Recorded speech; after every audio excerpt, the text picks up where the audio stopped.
What's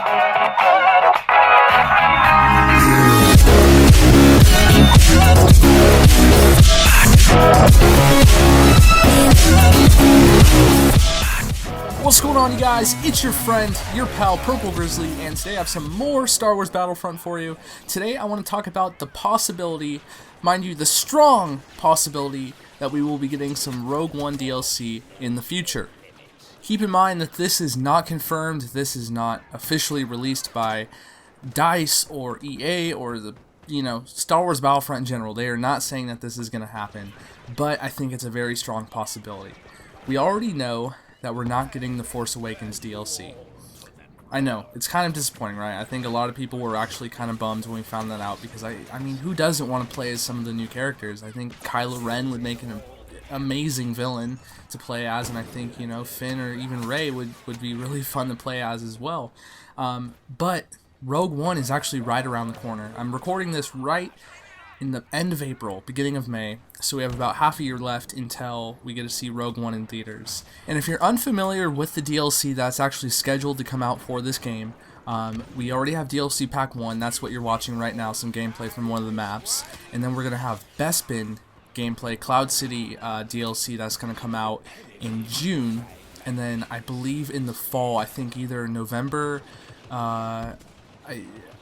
October, one of those 2 months, we're going to get Death Star DLC, and then we're going to get DLC early next year. It's not very specified, so it's early 2017, and it is unreleased information. Nothing's been confirmed, but if you think about it, that would perfectly tie in with Rogue One.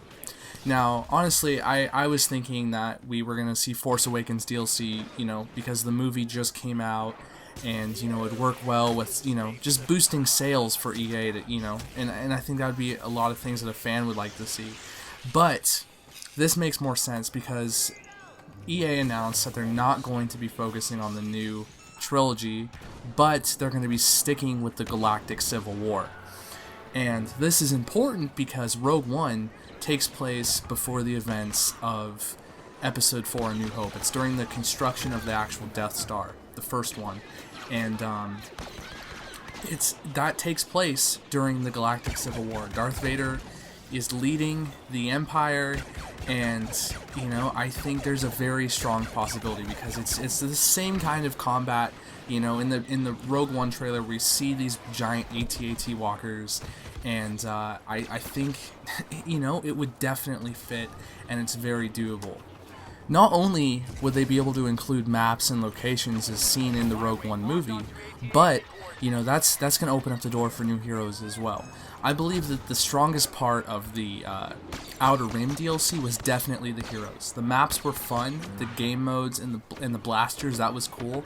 I wasn't totally stoked on the maps. Like, I do enjoy them. I think they're good maps, but I think the highlight of the DLC for me is heroes, and I think we can get some really good heroes and really good villains out of Rogue One. And now, like I said, the movie doesn't come out for another 6-7 months, but just from what I've seen, that Jyn Erso is going to be a very strong female lead by Felicity Jones. We already saw a very strong female lead in The Force Awakens with Daisy Ridley's character Rey, and she looks pretty tough, and I think she'd be a good character.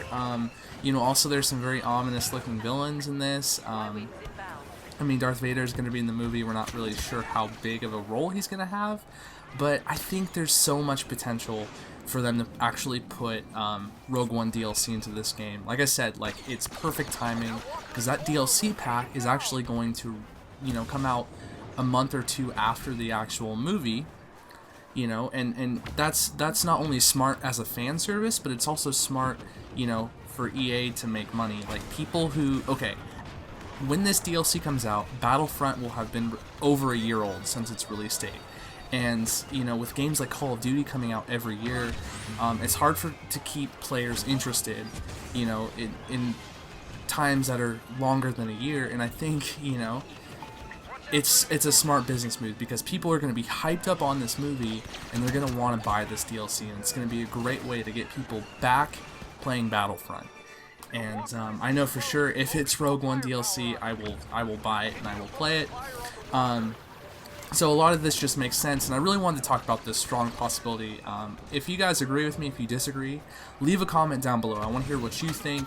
I value your guys' opinions, and yeah, I think it'd be awesome. You know, if we're not getting Force Awakens DLC, let's get Rogue One DLC. If you guys enjoyed the video, please leave a like rating. It helps me out so much, and it's going to help this video get out there more. And if you want to see more content from me in the future, more gaming videos, more real-life skits, short films, stuff like that, hit that subscribe button. I don't think you'd regret that decision.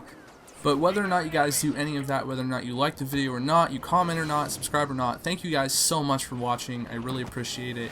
And let's all hope for the best. Let's hope we're getting Rogue One DLC next year.